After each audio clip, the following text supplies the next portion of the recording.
వారం 10 రోజులుగా హైదరాబాద్ సెంట్రల్ యూనివర్సిటీలో అక్కడి విద్యార్థులు చేస్తున్న ఆందోళనలు, వారి పోరాటానికి, వారి యొక్క పోరాట స్ఫూర్తికి ముందుగా మా పార్టీ తరపున, హైదరాబాద్ నగర ప్రజల తరపున హృదయపూర్వకంగా వారికి సల్యూట్ చేస్తూ, ఎందుకంటే అసామాన్య ప్రతిఘటన, గొప్ప పోరాట పటిమ, ఒక తెలంగాణ ఉద్యమంలో ఆనాడు ఒక ఉస్మానియాలో, ఒక కాకతీయ యూనివర్సిటీలో, ఒక మహాత్మా గాంధీ యూనివర్సిటీలో, పాలమూరు యూనివర్సిటీలో, శాతవాహన యూనివర్సిటీలో ఎట్లాంటి పోరాటాన్ని అయితే ఆనాడు చూసినామో అంతకు ధీటుగా ఈరోజు రాష్ట్ర ప్రభుత్వాన్ని సవాల్ చేస్తూ ఈ పోరాటంలో వీరోచితంగా ముందున నడుస్తున్న మా తమ్ముళ్ళకి, చెల్లెళ్ళకి హృదయపూర్వకంగా తెలంగాణ ప్రజల తరపున వారికి సల్యూట్, వారికి నా ధన్యవాదాలు కూడా చెప్తా ఉన్నా.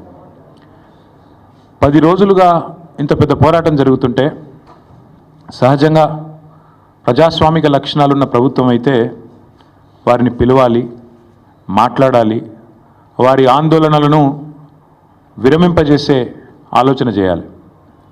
కనీసం వారితో పిలవకపోయినా కనీసం అక్కడికన్నా ప్రభుత్వ ప్రతినిధులను పంపి ఒక మంత్రి గారినో లేదా బాధ్యత గల వ్యక్తులను, అధికారులను పంపి వారికి కొంత వివరించి చెప్పే ప్రయత్నం చేయాలి.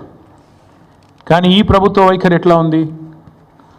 ఆందోళనలు చేస్తున్న విద్యార్థులను పట్టుకొని గుంటనక్కలు, అక్కడ జింకలు లేవు, గుంటనక్కలు ఉన్నాయని స్వయంగా ముఖ్యమంత్రి గారు మాట్లాడుతున్నారు.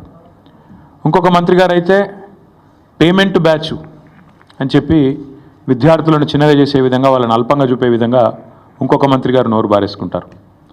ఉప ముఖ్యమంత్రి గారు అక్కడ జంతువులే లేవు, అదంతా AI జనరేటెడ్, ఆర్టిఫిషియల్ ఇంటెలిజెన్స్ ద్వారా జనరేట్ అయిన ఇమేజెస్ అని తన కృత్రిమ మేధస్సును ఆయన బయటపెట్టుకున్నాడు. ఇది పరిస్థితి. మేము ప్రభుత్వానికి చెప్పేది ఏమంటే, ఇది దాయాదుల పోరు కాదు, ఆస్తి తగాదా అంతకంటే కాదు. భూమి నీదా నాదా అని కొట్టుకునేందుకు రేవంత్ రెడ్డి ఆ పిల్లలకు వేలు విడిచిన మేనమామనో, బాబాయో, తాతనో కాదు. రేవంత్ రెడ్డి ఈరోజు 4 కోట్ల మంది ప్రజలున్న ఈ రాష్ట్రానికి ముఖ్యమంత్రి. అంటే ఈ రాష్ట్రంలో 4 కోట్ల మంది కట్టే పన్నులతో జీతం తీసుకునే ఒక ప్రతినిధి. నిజంగా చెప్పాలంటే రూలింగ్ పార్టీ అని మా పెద్దలు కేసీఆర్ గారు ఎప్పుడు చెప్తుంటారు, రూలింగ్ పార్టీ కాదు సర్వింగ్ పార్టీ అని పిలవాలంటారు. ముఖ్యమంత్రి అనేవాడు ఈ రాష్ట్రానికి బాసో, ఈ రాష్ట్రానికి నియంతనో, చక్రవర్తో, రాజో కాదు. ఒక పెద్ద పాలేరులాగా, ఒక పబ్లిక్ సర్వెంట్ మాదిరిగా పనిచేయాల్సిన బాధ్యతలో ఉన్న వ్యక్తి. మంత్రి అయినా, ఎమ్మెల్యే అయినా, ఎమ్మెల్సీ అయినా మేమందరం కూడా వేరే పబ్లిక్ సర్వెంట్స్, మేమంతా ప్రజాసేవకులం.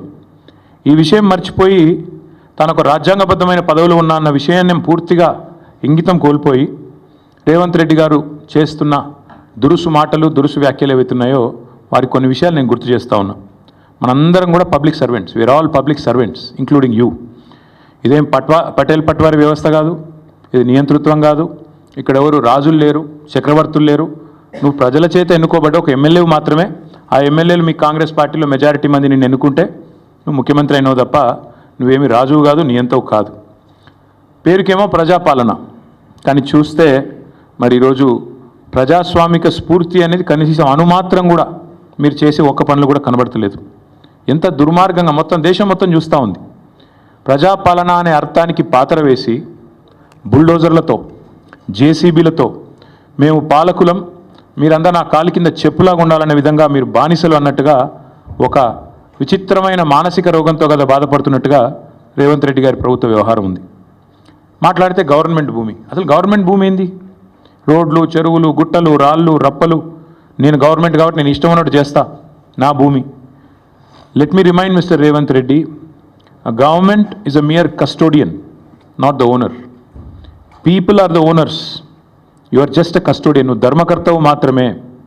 ప్రజల సొమ్ముకు, ప్రభుత్వ భూమి అంటే ప్రజల సొమ్ము అది కాబట్టి ప్రజల సొమ్ముకు నువ్వు ధర్మకర్తవు మాత్రమే. You are a mere custodian for a very short time.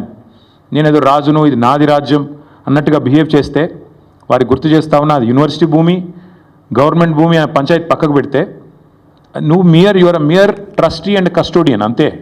ధర్మకర్తవు తాత్కాలికంగా ఉన్నవాడు, దాన్ని కాపాడాల్సింది పోయి ఇష్టం వచ్చినట్టు పనిచేస్తాను, ఇష్టం వచ్చినట్టు వ్యవహారం చేస్తానంటే కుదరదు. రోజుకు 18 గంటలు పనిచేస్తా అని చెప్పుకుంటాడు ముఖ్యమంత్రి గారు. కనీసం ఒక 10 నిమిషాలు మనిషిలాగా పనిచేయి. ఒక రియల్ ఎస్టేట్ బ్రోకర్ లాగా 18 గంటలు కాదు 20 గంటలు పనిచేయచ్చు. ఒక 10 నిమిషాలు 15 నిమిషాలు ఒక మనిషిలాగా, ఒక తండ్రిలాగా, ఒక తాతలాగా భవిష్యత్ తరాల మీద సోయితో పనిచేయని చెప్పి నేను ముఖ్యమంత్రికి చెప్తున్నా. నేను అడుగుతున్నా, నిన్న మా జగదీష్ రెడ్డి గారు కూడా అడిగినారు, ప్రభుత్వ భూమి అని చెప్తున్నారు పెద్దలు. ప్రభుత్వ భూమి అయితే దొంగల్లాగా ఎందుకు పోతున్నారు? అందరికీ దొంగల్లాగా ఎందుకు పోతున్నారు? ప్రభుత్వ భూమిలోకి అర్ధరాత్రి పోయి దొంగల్లాగా జేసీబీలు పెట్టి దొడ్డిదారిన పోయి పిల్లలు ఆందోళన చేస్తుంటే వారితో మాట్లాడకుండా దొడ్డిదారుని ఎందుకు ఈ ప్రయోగాలు చేస్తున్నారు? నెంబర్ 1. నెంబర్ 2, మీరే కదా కోర్టుకు చెప్పారు, మార్చి 27-28 నాడు ఒక పబ్లిక్ ఇంట్రెస్ట్ లిటిగేషన్ ఒక NGO వాటా ఫౌండేషన్ అని వారు ఫైల్ చేస్తే మీరే చెప్పారు కోర్టుకి 10 రోజులు సమయం ఇవ్వండి, మా జవాబు చెప్తాము, కోర్టులో మా కౌంటర్ ఫైల్ చేస్తాము అన్నారు. మరి ఆ 10 రోజులు ఏం పడిపోయిందని వాళ్ళ బుల్డోజర్లు పంపి అర్ధరాత్రి అపరాత్రి లేకుండా ఉన్న చెట్లన్నీ కూలగొట్టి అక్కడున్న పశువులను చంపేసి అక్కడున్న పక్షులను గూళ్ళు చెదిరేటట్టు చేసి ఈ 10 రోజులు దొంగల్లాగా ఎందుకు వ్యవహారం చేస్తున్నారు? ప్రభుత్వ భూమి అన్నమాట నిజమే అయితే ఎందుకు ఈ దొంగ వ్యవహారం? ఎందుకు పగటిపూట పోవట్లేదు? ఎందుకు అర్ధరాత్రి దాడి చేస్తున్నారు? కోర్టు సెలవులు చూసుకొని శనివారం, ఆదివారం, ఉగాది, రంజాన్ ఇవి చూసుకొని వందల వాహనాలు అక్కడ పంపి బుల్డోజ్ చేస్తారా? ఇదేనా ఒక ప్రజాస్వామ్యంలో ఒక నీతివంతమైన పరిపాలన అందించే వాళ్ళు, ప్రజాపాలన అని చెప్పుకునే వాళ్ళు చేయాల్సింది? దొంగదారిన పోవడమే కాకుండా పనికిమాలిన మాటలు మాట్లాడతారా? గుంట నక్కలు అని మాట్లాడతారు. ఎవరు గుంట నక్కలు? వాళ్ళ పిల్లలు చెప్తున్నారు, అవును మేము నక్కలమే కానీ నీలాగా పందికొక్కు కాదని చెప్తున్నారు. ముఖ్యమంత్రి గారికి అన్ని మాటలు పడాల్సిన అవసరం ఉందా? పిల్లలతో పిలిచి మాట్లాడొచ్చు కదా. అరే ఇంత దారుణంగా, ఇంత అన్యాయంగా హైకోర్టు ఎన్నిసార్లు తిట్టిందండి? ఈ హైడ్రాతోని వీకెండ్స్ పని చేసుకుంటా, శనివారాలు ఆదివారాలు పని చేసుకుంటా, కోర్టు సెలవు దినాల నాడు హైడ్రాతో మీరు కొడుతున్నారు పేదల ఇండ్లు, ఇంకోసారి పిచ్చి చేస్తే హైడ్రాను రద్దు చేసి పారిస్తాను కూడా హైకోర్టు చెప్పలేదా? అయినా మీకు బుద్ధి రాదా నీ ప్రభుత్వానికి? బుల్డోజర్లు ఎందుకు పోతున్నాయి ఆదివారాలు శనివారాలు ప్రజల మీదకి?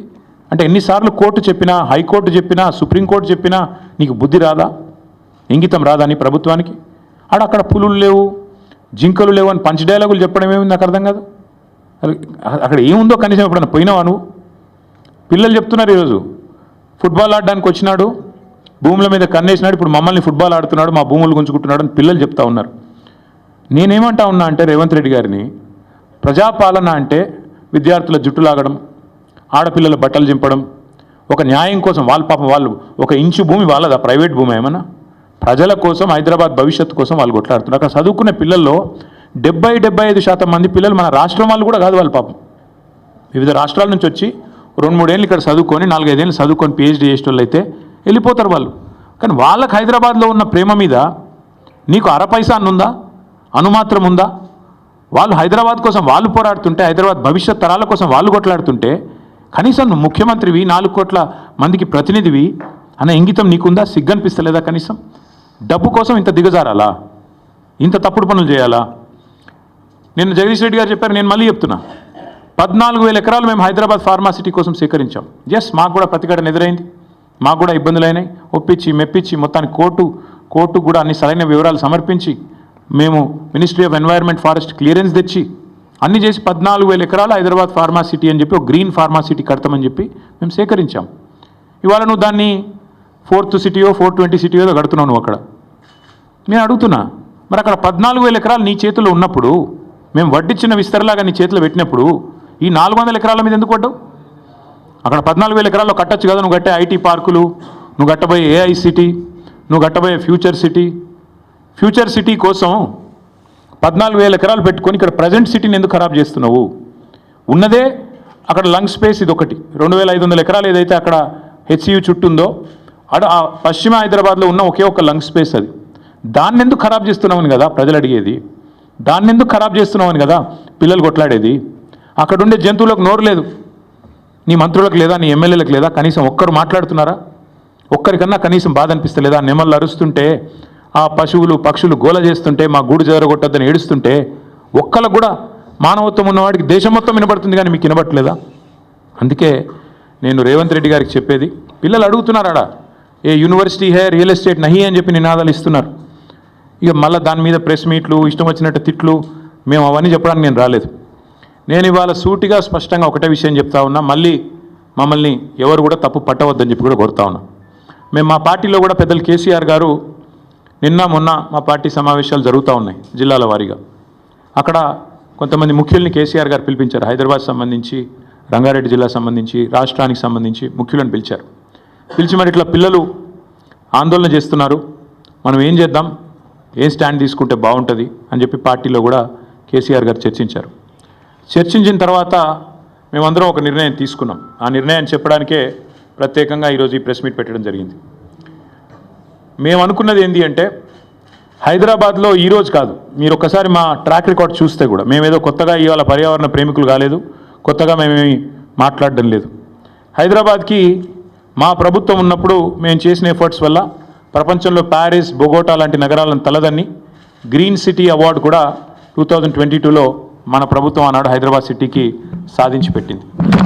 హరిత విప్లవాన్ని సృష్టించింది తెలంగాణ అని చెప్పి ఆనాడు జాతీయ అంతర్జాతీయ media green revolution mission Kakatiya అనండి, హరితహారం లాంటి కార్యక్రమం నుండి దానివల్ల అద్భుతాలు సృష్టించిన తెలంగాణ అని చెప్పి మరి ఆనాడు జాతీయ అంతర్జాతీయ సంస్థలు రాశాయి. ఇది మీ ప్రభుత్వ రిపోర్టే, మాది కాదు.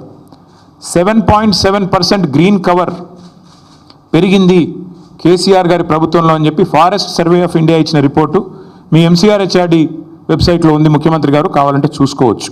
270 కోట్ల మొక్కలు నాటి హరిత విప్లవాన్ని సృష్టించిన ప్రభుత్వం మాది. హైదరాబాద్, కొరియాలో జరిగిన ఒక అంతర్జాతీయ ఈవెంట్లో ప్యారిస్ని, బొగోటాని, మెహికోని వీటన్నిటిని కాదని ఆనాడు అంతర్జాతీయ అవార్డు గెలుచుకున్న సందర్భంగా జాతీయ పత్రికల్లో వచ్చిన వార్తలు. జాతీయ స్థాయిలో forest survey of India Telangana ranks first in the nation in environment conservation forest cover. ఇది మా ట్రాక్ రికార్డ్, ఇది మేము సాధించిన విజయాలు. ఇక మళ్ళీ అదే మాట మళ్ళొకసారి, హరితహారం వల్ల మేము HMDAలో చేసిన ఎఫర్ట్స్ వల్ల గ్రీన్ సిటీ అవార్డు వచ్చిన విషయం. అదే మాదిరిగా ఇగో ఇది డేటా. ఒక 10 ఏళ్లలో భారతదేశంలో ఏ నగరంలో గ్రీన్ కవర్ పెరిగింది అంటే మెట్రోస్లో. ఇది data, times of India report. ఇది డేటా చూడండి. బొంబాయి, ఢిల్లీ, చెన్నై, అదేవిధంగా కోల్కతా, బెంగళూరు, హైదరాబాద్ ఇవన్నిటిని కలిపి చూస్తే హైదరాబాద్లో అత్యధికంగా గ్రీన్ కవర్ పెంచింది తెలంగాణ ప్రభుత్వం కేసీఆర్ గారి హయాంలో అని మరి జాతీయ స్థాయిలో వచ్చిన రిపోర్ట్స్. ఇక ఎంత పెరిగింది, ఎన్ని స్క్వేర్ కిలోమీటర్లు పెరిగింది తెలంగాణలో అంటే ఇదొక రిపోర్టు. ఇట్లా ఒకటి కాదు, నేను 100 చూపెడతాను. ఇది ఒక్క పిక్చర్ మీకు అన్ని విషయాలు చెప్తుంది. ఆ తర్వాత భారత ప్రభుత్వం చెప్పింది కూడా ఒక మాటలో చెప్తాను. This one picture will speak volumes. భారతదేశంలోని 28 రాష్ట్రాల్లో ఎక్కడ గ్రీన్ కవర్ పెరిగింది అంటే ఇగో this is Telangana and the growth, decadal growth of green cover in Telangana. ఇది భారత ప్రభుత్వం పార్లమెంట్లో ఇచ్చిన రెస్పాన్స్. 2021 జూలై 23 నాడు భారతదేశంలో ఏ సంవత్సరంలో ఎంత పెరిగింది గ్రీన్ కవర్, ఎంత పెరిగింది అడవి అంటే ఇది భారత ప్రభుత్వం 2021లో ఇచ్చిన రిపోర్టు. అత్యధికంగా తెలంగాణ రాష్ట్రంలో పెరిగింది అని పార్లమెంట్లో ఇచ్చిన సమాధానం. బయోడైవర్సిటీని తెలంగాణ ప్రభుత్వం ఎట్లా కాపాడుతుంది అని చెప్పి వచ్చిన వార్తలు. అన్నిటికీ మించి మేమేదో ఒక హైదరాబాద్లోనే చేయలేదు. తెలంగాణలో మా ప్రభుత్వం ఉన్నప్పుడు ప్రతి పల్లెలో పల్లె ప్రకృతి వనాలు పెట్టి, చిన్న పల్లె కూడా 19,472 పల్లె ప్రకృతి వనాలు పెట్టింది కేసీఆర్ గారు. మొత్తం 13,657 ఎకరాల్లో పల్లె ప్రకృతి వనాలు పెట్టింది. పల్లెల్లో కూడా పచ్చదనాన్ని పెంచింది మా ప్రభుత్వం. మండల స్థాయిలో 2011 బృహత్ ప్రకృతి వనాలు పెట్టింది. మొత్తం 6,298 ఎకరాల్లో ఆనాడు కేసీఆర్ గారి ప్రభుత్వం. హైదరాబాద్ చుట్టూతా 108 అర్బన్ లంగ్ స్పేసెస్ క్రియేట్ చేసి వాటిల్లో కూడా మరి వేలాది ఎకరాల్లో ప్రజలకు కండ్లకోయ ఆక్సిజన్ పార్క్ కావచ్చు, ఉప్పల్ వైపు కావచ్చు, మీరు ఎటువైపులా పోయినా మొత్తం 108 అర్బన్ లంగ్ స్పేసెస్ క్రియేట్ చేసింది కేసీఆర్ గారి ప్రభుత్వం. అట్లాగే 1,00,000 పైచిలుకు పంచాయతీరాజ్ రహదారుల వెంబడ అవెన్యూ ప్లాంటేషన్ చేయడం జరిగింది. 12,000 కిలోమీటర్ల పైచిలుకు R&B రోడ్ల వెంబడ కూడా మరి మల్టిపుల్ అవెన్యూ ప్లాంటేషన్ చేయడం జరిగింది. ప్రతి ఊర్లో నర్సరీ ఉన్న ఒకే ఒక్క రాష్ట్రం భారతదేశంలో తెలంగాణ.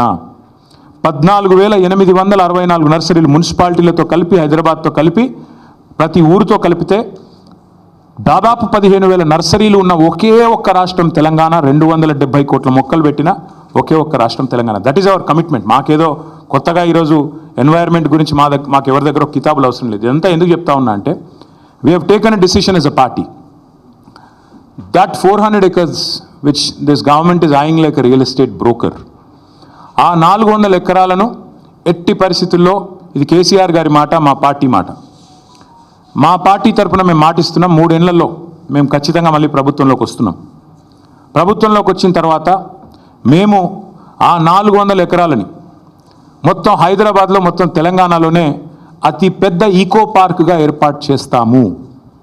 ఇప్పుడే నేను స్పష్టంగా చెప్తా ఉన్నా, ఈరోజు ఎవరైనా రేవంత్ రెడ్డి విసిరే బిస్కెట్లకు ఆశపడి, రేవంత్ రెడ్డి చెప్పే మాటలకు ఆశపడి ఆ ల్యాండ్ 1 ఇంచ్ ఎవరన్నా కొనుక్కున్నా మళ్ళీ కుండ బద్దలు కొట్టినట్టు చెప్తున్నా, మమ్మల్ని తర్వాత అనొద్దు.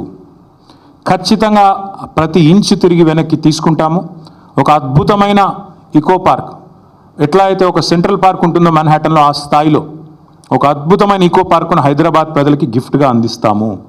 అటు సెంట్రల్ యూనివర్సిటీ విద్యార్థులకు ఆ గిఫ్ట్గా ఉంటుంది, హైదరాబాద్ ప్రజలకు కూడా ఇది ఒక గిఫ్ట్గా ఇస్తాము. ఇది మా కమిట్మెంట్, ఇది మా బాధ్యత. హైదరాబాద్ ప్రజలు మా ఓట్లేసి గెలిపించారు. మొన్నటి ఎన్నికల్లో కూడా ఏకపక్షంగా కాంగ్రెస్కి 1 సీట్ ఇవ్వకుండా గెలిపించారు. So we are committed to protecting environment in the city of Hyderabad, in the state of Telangana. ఆ 400 ఎకరాలు పొరపాటున కూడా ఎవరు కొనవద్దు. కొంటే మీరు నష్టపోతారు, మమ్మల్ని తర్వాత తప్పుపడ్డద్దు. ప్రభుత్వంలోకి వచ్చిన తర్వాత కాదు, 3 ఏళ్ల ముందు చెప్తున్నాము. మమ్మల్ని తర్వాత అనవద్దు, ముందే చెప్తున్నాము. ఈ ప్రభుత్వం రియల్ ఎస్టేట్ విస్తరణ కాంక్షతో పనిచేస్తోంది. మేము మాత్రం భవిష్యత్ తరాల కోసం ఆలోచిస్తున్నాము. A politician thinks about next election, a statesmen thinks about next generation. అందుకే మా నాయకుడు కేసీఆర్ గారు చెప్పారు, వచ్చే తరాల కోసం ఆలోచించాలి ఆ 400 ఎకరాలు. ఎందుకంటే మొన్నటిదాకా కోర్టు డిస్ప్యూట్లో ఉంది కాబట్టి మేమే కొట్లాడినాం కోర్టులో కూడా. ప్రైవేట్ వ్యక్తులది కాదు, ఆ ల్యాండ్ ప్రభుత్వాంది అని మేము కొట్లాడుతూనే ఆ ల్యాండ్ తిరిగి ప్రజలకు వచ్చింది. ఇవాళ అదేదో రియల్ ఎస్టేట్ కింద అమ్ముకోవడానికి కాదు మేము కొట్లాడింది. ఆ ప్రాంతంలో పర్యావరణ పరిరక్షణ జరగాలి, ఆ ప్రాంతంలో ఒక అర్బన్ లంగ్ స్పేస్ ఉండాలి. ఢిల్లీ మాదిరిగా మన నగరం మారొద్దు. ఢిల్లీలో ఎట్లయితే ఎయిర్ క్వాలిటీ దెబ్బతిని ఇవాళ మాస్కులు వేసుకొని తిరిగే పరిస్థితి వచ్చిందో, ఎయిర్ క్వాలిటీ డేంజరస్ లెవెల్స్గా ఉంది అని చెప్పి ఇవాళ వివిధ దేశాలు అక్కడి ప్రజలు ఎవరైతే ఉన్నారో వారికి చెప్పే పరిస్థితి వచ్చిందో, ఆ పరిస్థితి హైదరాబాద్కి రాకూడదు. భవిష్యత్ తరాలు బాగుండాలి అంటే, మన పిల్లలు బాగుండాలి అంటే, so we are committed and we are committing to making sure this 400 acres of Kanche Gachibowli land will be converted into an eco park, and we are requesting all the people who are interested in coming and joining with us. మా శ్రీనివాస్ యాదవ్ గారు ఇందాకనే నాతో అన్నారు, అన్న పిల్లలు ఆందోళన చేస్తున్నారు, మనం వెళ్ళాలి అన్నారు. ఎస్, మేము కూడా పోవాలని ఆలోచించినాం. కానీ దుర్మార్గులు కాంగ్రెస్ వాళ్ళు మేము ఆడ అడుగు పెట్టంగానే ఇది మొత్తం బీఆర్ఎస్ వాళ్ళే నడిపిస్తున్నారు అని పనికిమాలిన మాటలు మాట్లాడతారు. అందుకే కొద్దిగా దూరంగా ఉన్నాం. But I think the time has come. మేము కూడా ఇప్పుడు ప్రభుత్వం కనుక వెనక్కి తగ్గపోతే మేము కూడా పిలుపునిస్తాం. మొత్తం హైదరాబాద్ ప్రజలతో పాటు మా ప్రజాప్రతినిధులందరం కూడా we will March to HCU. వదిలిపెట్టం. ప్రభుత్వం వెనక్కి తగ్గాల్సిందే, తగ్గకపోతే వదిలిపెట్టం. ఎట్టి పరిస్థితుల్లో కూడా ఊరుకోం. ఆల్రెడీ రాజ్యసభలో మా రాజ్యసభ ఫ్లోర్ లీడర్ సురేష్ రెడ్డి గారు, మా ఎంపీ గాయత్రి రవిచంద్ర గారు, వద్దిరాజు రవిచంద్ర గారు చాలా గట్టిగా మాట్లాడినారు. ఎస్, ఇది కేంద్ర ప్రభుత్వం కూడా జోక్యం చేసుకోవాలి, ఇది కేంద్రీయ విద్యాలయంలో ఆందోళన జరుగుతున్నాయి, వెంటనే జోక్యం చేసుకోండి అని కోరినారు. అట్లాగే 10 మంది HCU విద్యార్థులు మేము ఢిల్లీకి వెళ్ళాలి, మాకు అపాయింట్మెంట్ ఇప్పించండి అంటే ధర్మేంద్ర ప్రధాన్ గారితో అపాయింట్మెంట్ ఇప్పించి HRD మినిస్టర్ గారితో వారిని కూడా తీసుకొని పోయాము. వారికి కూడా సపోర్ట్ చేస్తున్నాము. లీగల్గా కూడా కొట్లాడుతున్న విద్యార్థులు ఎవరైతే ఉన్నారో, NGOలు ఎవరైతే ఉన్నారో వారికి కూడా బరాబర్ చెప్తున్నాం, సపోర్ట్ చేస్తాం. This is not a political fight, this is a fight for the future of Hyderabad, for the future of Telangana. కాబట్టి ఖచ్చితంగా ఏ పర్యావరణవేత్తకైనా అండగా ఉంటాం. ఎవరెవరైతే ఈరోజు కొట్లాడుతున్నారో ఈ భూముల పరిరక్షణకు, భవిష్యత్ తరం పరిరక్షణకు, వారికి ముమ్మాటికి అండగా ఉంటాం. ఇక పనికిమాలిన మాటలు మాట్లాడుతున్న మంత్రులు, ఆడ ఏం లేదు బయోడైవర్సిటీ, గింత పెద్ద రిపోర్ట్లు ఉన్నాయి, అందులో ఏమున్నది ఏం లేదు. ఎన్ని రకాల స్పీషీస్ ఉన్నాయి, ఎంత ఫ్లోరా ఉంది, ఎంత ఫౌనా ఉంది, అక్కడ ఎన్ని పక్షులు ఉన్నాయి, ఎన్ని రకాల పక్షులు, మొత్తం డీటెయిల్స్ ఉన్నాయి. ఇది నా రిపోర్ట్ కాదు, ఇండిపెండెంట్ ఏజెన్సీస్ HCUలో పనిచేసే ప్రొఫెసర్లు తయారు చేసిన రిపోర్ట్. 1-2 కాదు, బోలెడు ఉన్నాయి. ఇక ఫోటోలు చూపెట్టాలంటే ఇవి AI జనరేటెడ్ ఇమేజ్లు కాదు. పాపం మంత్రులు కొంతమంది తెలిసి తెలియక ముఖ్యమంత్రి గారి ట్రాప్లో పడి ఏదో మాట్లాడుతున్నారు. మీ హెచ్సియు వెబ్సైట్లో ఉన్నాయి, కావాలంటే చూసుకోండి. హైదరాబాద్ సెంట్రల్ యూనివర్సిటీ వెబ్సైట్లోనే ఇవన్నీ కూడా ఉన్నాయి. చెరువులు, అక్కడ ఉండే తాబేళ్ళు, ఒకటి రెండు కాదు, అక్కడ ఉండే పశువులు, అక్కడ ఉండే పిట్టలు, పక్షులు, అక్కడ ఉండే చెరువులు, ఇక అక్కడికి పోయిన రేవంత్ రెడ్డి గారి బుల్డోజర్లు, అక్కడ ఎరేజ్ చేసిన, అక్కడ వీరు క్రియేట్ చేసిన అరాచకం. ఒకటి రెండు కాదు, చూడండి ఎట్లా ఒక యుద్ధానికి పోయేటప్పుడు ఎట్లయితే పోతారో అట్లా ఆ మిలిటరీ ట్యాంకర్లు వేసుకొని పోతారు చూడు, ఆ స్థాయిలో ఒక దొంగలాగా ప్రభుత్వం పోవాల్సిన అవసరం ఏంటి? అక్కడ ఉండే పశువుల్ని ఇంత స్థాయిలో ఒకటి రెండు కాదండి, అక్కడ ఉండేది వందలు. అక్కడ హెచ్సియులో నివసించే వారికి ఎవరికైనా తెలుసు, స్పాటెడ్ డియర్ అనేది క్యాంపస్లో ఫ్రీగా తిరుగుతూ కనబడుతూ ఉంటుంది. రాహుల్ గాంధీ గారిని కూడా చివరిగా అడుగుతా ఉన్నా, మీరేమో పెద్ద పెద్ద ఉపన్యాసాలు ఇస్తూ ఉంటారు, పెద్ద పెద్ద మాటలు చెప్తుంటారు, అదే పెద్ద పెద్ద ఉపన్యాసాలు, పెద్ద పెద్ద మాటలు చెప్తూ ఉంటారు రాహుల్ గాంధీ గారు. మీరు రాహుల్ గాంధీ గారు ఆనాడు రోహిత్ వేముల విషయంలో మీరు ఆనాడు ఆల్ ఇండియా కాంగ్రెస్ కమిటీ అధ్యక్షుడు, ఒక ఎంపీ, కేసీఆర్ గారి ప్రభుత్వం ఉన్నప్పుడు మీరు వస్తే మీకు ఎస్కార్ట్ పెట్టి, పోలీస్ ఎస్కార్ట్ పెట్టి మరి మిమ్మల్ని 2 సార్లు హైదరాబాద్ సెంట్రల్ యూనివర్సిటీలో నిరసనలో పాల్గొనే ఒక ప్రజాస్వామిక పరిస్థితి ఆనాడు కేసీఆర్ గారి ప్రభుత్వంలో ఉండే. మీరేం చేస్తుండండి ఇవాళ? మీ ప్రభుత్వం ఏం చేస్తుంది?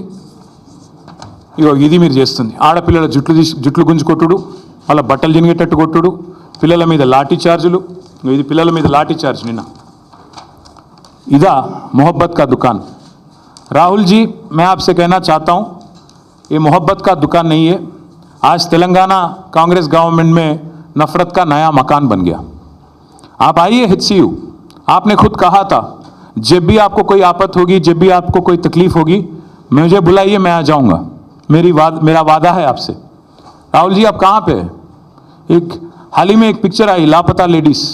आज राहुल जी को लोग बोल रहे हैं कि लापता लीडर है। कहाँ है? पॉलिटिकल टूरिस्ट जो हैं राहुल जी, आइएगा एक बार। आप दर्शन देते रहते हो कभी का एक बार 1 साल में, आइए हैदराबाद सेंट्रल यूनिवर्सिटी, यहाँ की बच्चों के साथ बैठिए, बताइए उनको, समझाइए कि क्यों आपकी गवर्नमेंट कर रही है जो कर रही है, जो कारनामा, जो लाठीचार्ज कर रही है और जो बार बार बकवास कहा जाता है। मैं याद दिलाना चाहता हूँ एक और चीज़ भी, మీకు గుర్తుండాలి, ఇదే హైదరాబాద్లో టైమ్స్ ఆఫ్ ఇండియా వాళ్ళు క్యాంపెయిన్ రన్ చేశారు. ఆ మధ్యన మేము కేబీఆర్ పార్క్ చుట్టూ ఫ్లైఓవర్లు కడదామని స్టార్ట్ చేస్తే SRDP కింద క్యాంపెయిన్ స్టార్ట్ చేశారు, సేవ్ కేబీఆర్, ఒక 700 చెట్లు కొట్టేస్తున్నారని. మేము ప్రజాస్వామిక లక్షణాలు ఉన్న ప్రభుత్వం కాబట్టి విరమించుకున్నాం. అక్కడ కేబీఆర్ వాకర్స్ అందరూ నిరసన చెప్తుంటే వి విడ్రూ. ప్రభుత్వం ఒక నిర్ణయం తీసుకున్న, టెండర్లు కూడా పిలిచాం, టెండర్లు ఫైనల్ అయినాయి, అగ్రిమెంట్ అయింది, 6 ప్యాకేజీలు. కానీ ప్రజలు ఎప్పుడైతే నిరసన చెప్పారో మేము వెనుకకు తగ్గాం. కరెక్ట్ కాదు, వాళ్ళని కాదని, మనం వాళ్ళ కోసమే చేస్తున్నాం, మనకి ఎందుకు అని మనం నగర మంత్రులు, నగర ఎమ్మెల్యేలు అందరం కూడా పోయి సార్ని అడిగితే వద్దు, ఆపేయండి అన్నారు కేసీఆర్ గారు. That is commitment. ప్రజాస్వామిక లక్షణం ఉన్నవాడైతే ఆ పని చేస్తాడు.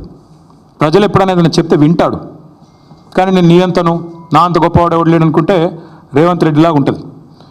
ఇది రేవంత్ రెడ్డి గారు అక్కడేం లేవంటారు. ఇక అక్కడ జింకలు పట్టుకొని నెహ్రూ జూలాజికల్ పార్క్లో పెట్టినారు. నాది కాదు, నెహ్రూ జూలాజికల్ పార్క్ రిపోర్ట్ ఇది. నెహ్రూ జూలాజికల్ పార్క్ రిపోర్టు, అందులో స్పష్టంగా ఉంది, HCUలో జింకలు దొరికితే దాన్ని తీసుకుపోయి ఎక్కడ పెట్టారు? జూ పార్క్లో పెట్టినారు. మరి ఇక ముఖ్యమంత్రికి జింకలు కనబడతలేవట, గుంట నక్కలు కనబడుతున్నాయట. దేశం అంతా కోడై కూర్చుంటే కూడా ముఖ్యమంత్రి గారికి అర్థం కావట్లేదు. Once again I repeat, this press meet is to express our commitment to the people of Hyderabad that this 400 acres of land in Kanche Gachibowli, as soon as we come back into office in a matter of couple of years, we will make this the largest eco park which will be accessible to the citizens and also to the students of Hyderabad Central University. Will preserve biodiversity, will make sure that this will become a top notch, a model eco park in the entire country, and our track record speaks for itself. We are a government, BRS government, which had ensured that the highest green cover growth in the entire country happened in a decade during our tenure. So that's our commitment to environment, and that's our commitment to the cause. And I appeal once again to the real estate companies which are eyeing this land. Please don't find fault with us later. We are saying it clearly ahead of time. Please do not participate in the auction. That land belongs to the future of Hyderabad. please do not buy an inch. If you are going to invest money, you will be losing it. And please do not blame us. Please do not, say that there is a policy change later. We are extremely clear, and this is the commitment of Honorable KCR Garu, who is basically the founding father of Telangana in a way. So it's his commitment, it's his word, it's our party's policy decision. Thank you. నేను హరగోపాల్ గారు చాలా డీటెయిల్గా చెప్పారు brother, ఎక్కడా కూడా ఏమి ఇవ్వలేదు. సరే, నేను ఆ జోలికి పోతలేను. అది హెచ్సియు ల్యాండా గవర్నమెంట్ ల్యాండా అన్నది కాదు పాయింట్, అది ప్రజల ల్యాండ్. హైదరాబాద్ ప్రజల ఆస్తి, హైదరాబాద్ ప్రజల ల్యాండ్. అది మేమేమంటున్నామంటే అక్కడ కొత్తగా ఐటీ పార్కులు కట్టాల్సిన అవసరం అక్కడేం లేదు. మీరు కడుతున్నారు కదా 4th సిటీయో 420 సిటీయో, అందులో కట్టండి, అందులో ఐటీ పార్కులు కట్టండి, అందులో మీరు చెప్పినవి అన్నీ చేయండి. స్కిల్స్ సిటీలు ఇంకేదో కడతాన్నారు, అవన్నీ కట్టండి, మేము వద్దంటలేదు కదా. మేము 14,000 ఎకరాలు వడ్డిచ్చిన విస్తారలాగా మీ చేతిలో పెట్టినాం, మంచిగా చేయండి, అందులో మేము వద్దంటలేదు. We are welcoming economic activity and progress, but at what cost? మొత్తం హైదరాబాద్ యాజిటేట్ చేస్తుంటే, ఆ పిల్లలు హైదరాబాద్ కాని వాళ్ళు కూడా యాజిటేట్ చేస్తుంటే, వాళ్ళ ఆందోళనలన్నీ వదిలేసి 400 ఎకరాలు ఒక రియల్ ఎస్టేట్ బ్రోకర్ లాగా ముఖ్యమంత్రి పనిచేస్తుంటే, definitely as a principal opposition KCR garu మా పార్టీలో చర్చించి ఈ నిర్ణయం తీసుకున్నారు. We are committed to it.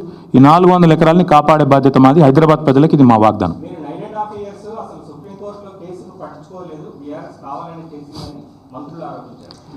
మంత్రులు నేనేమంటున్నా అంటే వారికి పాపం విషయం తెలియదు. గవర్నమెంట్ వాళ్ళది వచ్చింది డిసెంబర్లో, కోర్టు తీర్పు వచ్చింది బహుశా మార్చిలో అనుకుంటా, 3-4 నెలల్లో. ఆ 3-4 నెలల్లో హియరింగ్ కూడా కాలే. ఏదో మాట్లాడతారు, తెలియక ఏదో వాగుతూ ఉంటారు. ముఖ్యమంత్రి గారు మెప్పు పొందడం కోసం 20% కోసం 30% కోసం మాట్లాడటం గురించి మాకు పెద్ద ఫికర్ లేదు. We are concern about the future of Hyderabad. ఈ 400 ఎకరాల విషయంలో మా పార్టీ విధానం సుస్పష్టం. ఈ 400 ఎకరాలని ఒక హైదరాబాద్ మెచ్చే ఒక మణిహారం లాగా, ఒక ఈకో పార్క్ లాగా తయారు చేస్తాం. కాంగ్రెస్ స్టాండ్ ఏంటో చెప్పమని చెప్పండి, నేను కొడతాం.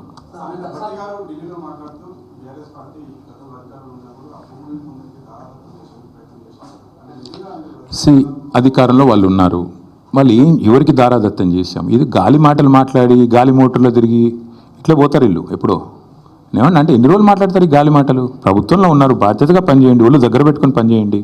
ఎందుకు ఎన్ని రోజులు ఈ గాలి మాటలతో టైంపాస్ చేస్తారు? ఎవరికి దారాదత్తం చేశాము? సరే, ఇక నేనేమంటున్నా బ్రదర్, ఒక నిమిషం. ఇవాళ రేపు కాంగ్రెస్లో ఎవరు మాట్లాడారు? ఒక్క నిమిషం. ఇది బండి సంజయ్ ఐటెం నెంబర్ 6 ఏదో అది parliament reply. Item number 6 should read this. This is a reply given by government of India, not me. Item number 6 అప్పుడప్పుడు పార్లమెంట్ అటెండ్ అయ్యి అప్పుడప్పుడు కొద్దిగా చదువుకొని అప్పుడప్పుడు ఏమన్నా కొద్దిగా మాట్లాడితే, ఇది రిజర్వ్ బ్యాంక్ కాదు, ఇది forest survey of India report. ఇది forest survey of India report. ఇది గవర్నమెంట్ ఆఫ్ ఇండియాలో ఉండేవాళ్ళు కొంచెం చదువుకోవాలి అప్పుడప్పుడు. ఎంతసేపు తంబాకు నవ్వులుకుంటే ఆడియో తిరుగుతూ టైంపాస్ చేస్తే ఎట్లా నాకు అర్థం కాదు, మంచిది కాదు. ఆయనకు కూడా ఇప్పుడు చదువుకోమని చెప్పండి కొద్దిగా. ఇప్పుడే చెప్పాను, మీరు వినలేదు కాక, మీరు వినలేదు. మేము కూడా గవర్నమెంట్కి కావాల్సినంత టైం ఇస్తున్నాం. ఏప్రిల్ 7th నాడు కోర్టు కూడా ఉంది. 7th ఏప్రిల్ నాడు మళ్ళీ కోర్టు కూడా వింటుంది. ఈరోజు కూడా కోర్టు వింటున్నట్టుంది. 24 hours ఇచ్చినట్టున్నారు కోర్టు కూడా టైము. ఈ ప్రభుత్వానికి కోర్టులు అంటే కూడా గౌరవం లేదు.